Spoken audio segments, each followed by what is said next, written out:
The decision to have children is becoming more and more fraught. For some, it's not just a matter of whether they want them, but whether it's fair to bring children into a world dealing with wars, the housing crisis, the cost of living, and most likely an environment ravaged by the climate crisis.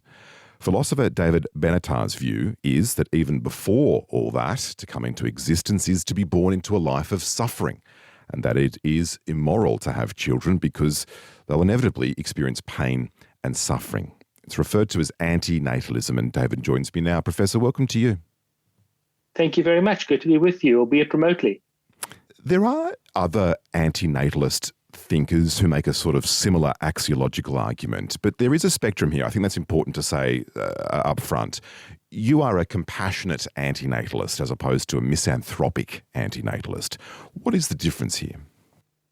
Well, actually, I've advanced both kinds of arguments.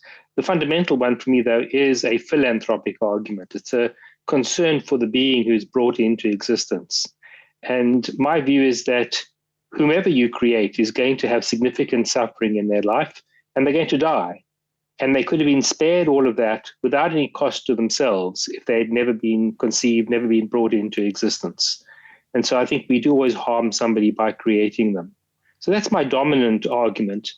A misanthropic argument is really concerned with the harm that a human you create will do to others. And those others can be other human beings, they can be other animals, it might be mediated through environmental damage. And so it's important to note that the philanthropic and the misanthropic arguments are not mutually exclusive, they're not incompatible. Somebody could be motivated by both. They could be concerned both about this individual who's being created and also about the impact that this person will have on others. The root of this immorality, though, at the very core of the argument is that having children, there's this asymmetry between pleasure and pain. What do you mean by this argument? Well, pleasure and pain, they're really just placeholders for broader concepts of benefit and harm. And so I think it is the case that there is an asymmetry. I think that the absence of bad things is good, even if there's nobody who's going to experience that good. So if, for example, there were a child you could create and that child would have a life of suffering and you avoid creating that child, the absence of that suffering is a good thing. What's different about pleasure and benefits is that their absence is only bad if there is somebody who is deprived of them. So if you, for example, are deprived of some pleasure or some other good, then that's bad. But if the reason why there's an absent pleasure or some other absent good is because there's just nobody there to have that good, then I don't think that's bad. So that's the asymmetry and the part of the asymmetry argument, but that really forms only part of the overall case for antinatalism. What do we define as suffering? How small can the suffering be to encourage this asymmetry, as you put it? I think it applies to suffering of any magnitude. And so in principle, even the smallest amount of suffering in a life would make it the case that it's better not to be born. But it doesn't follow from that. For example, would be enough to warrant perhaps a better existence, meaning without it? Well, I think there's a difference between saying whether existence is a net harm and whether it's wrong to bring a being into existence. So I think that if life had only a small modicum of pain in it, it would still be a net harm, but it would be a very small net harm.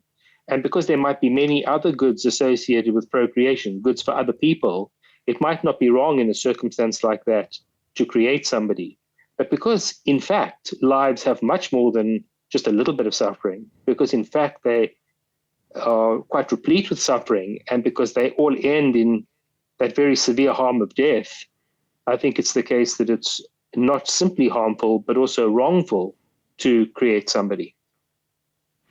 Obviously, we can't remove the mortality factor to existence, but for you, it's not about trying to improve the world such that we remove any sort of challenge, pain or uncomfortableness, because that's pretty much impossible. But is there any lifestyle or pattern of existence that you see currently around the world as dealing with less suffering? For example, the high standard of living in Scandinavian countries, perhaps?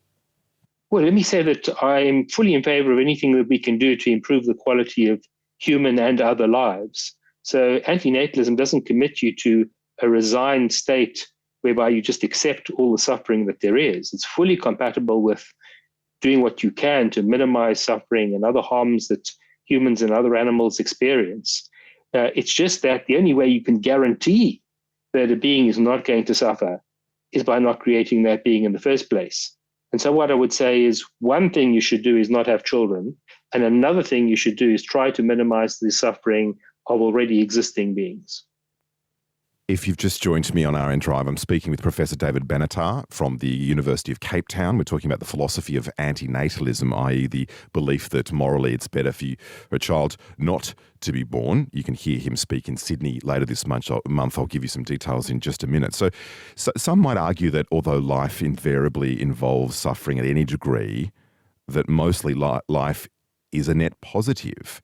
And that's not your view. I just want you to sort of meet that, because I think I can hear my listeners perhaps asking that of you. You're correct. I don't think it's a net positive. And I don't think that people's ordinary judgments about these matters are reliable.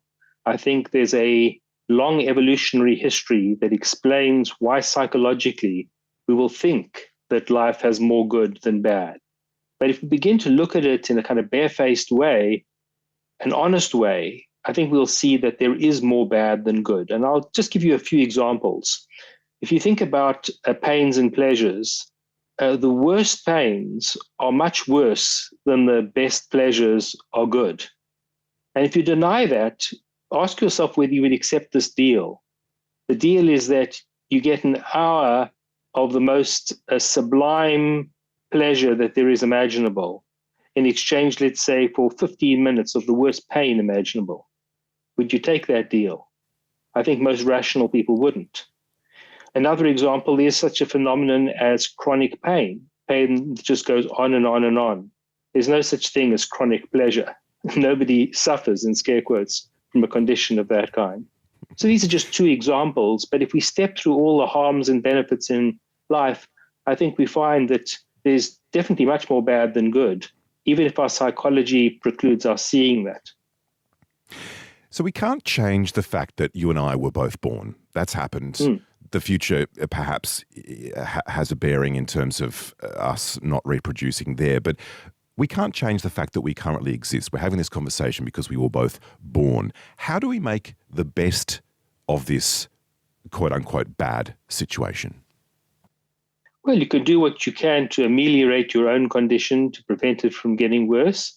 And another thing that you can do is try to avoid the suffering of others. As I say, the best way to do that is by not creating them in the first place. But there are other ways for the already existing beings, or for beings who will exist independently of our own choices. There's much that we can do to minimize the harm to those beings. And there are a variety of ways of doing that. And I would think that's all part of a good life. Accepting that it is suffering is obviously a central tenet of Buddhism, and Buddhists can then go on to find joy and happiness and pleasure. It's not equal to that suffering, but it still exists. Is that enough to equal up that ledger in your mind? I don't think so. I think what Buddhists are doing is they're recognizing the fundamental feature of existence, which is that of suffering. Obviously, they don't deny that there can be pleasures. Anybody who denied that there are pleasures would be denying reality or some feature of reality. So that is not central or crucial or even part of my view at all. All I'm saying is that the bad overall outweighs the good when we're considering about whether to bring somebody into existence. So once we're here, get the joy that you can get and give the joy that you can give. I'm struck by your comment about the fact that there is no such thing as chronic pleasure. I think that's very terribly and quite darkly funny. But then some might see death as the end of chronic pain or the end of suffering. But to you, death is not the answer, not directly to that question. What do you mean? Well, I think that whenever death occurs, it is bad for the being who dies. There's some philosophers who disagree with that. I can't here summarize those arguments, but most people, I think, recognize that death is bad. Now, there are circumstances in which it is the lesser of two evils. But those are relatively rare circumstances. So it could be that the suffering becomes so intolerable that just release is the best thing for you. And if death is the only way in which you can gain that release, then it may be the lesser of two evils. I just don't think that that is the solution for all of us, all of the time, because one of the features of the human predicament is that our lives lack meaning. And I think that if we take our lives early, we preclude the opportunity to create more meaning by living longer and doing good things. So we're really caught between a rock and a hard place. Yes, life is laden with suffering. It also ends, which is bad for us. And so this is why it's a real predicament. I know you've spoken about your vegan philosophy, and I feel like that's relevant to this conversation. Your idea that, all sentient creatures are harmed, particularly when consumed by another sentient creature. What about your own personal views on procreation? Because I haven't heard you speak about whether you have a family or not. I don't really talk about myself personally. I talk about the arguments and the ideas. I do think there's a connection between veganism and antinatalism. The precise connection is open to some debate and discussion, but both, I think, are views that seek to minimize suffering.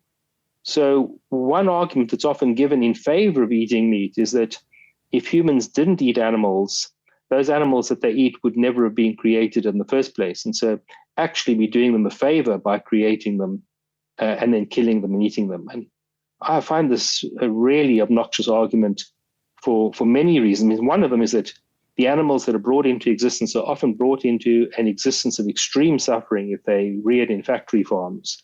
And so by no stretch of the imagination could it be said that we're benefiting them.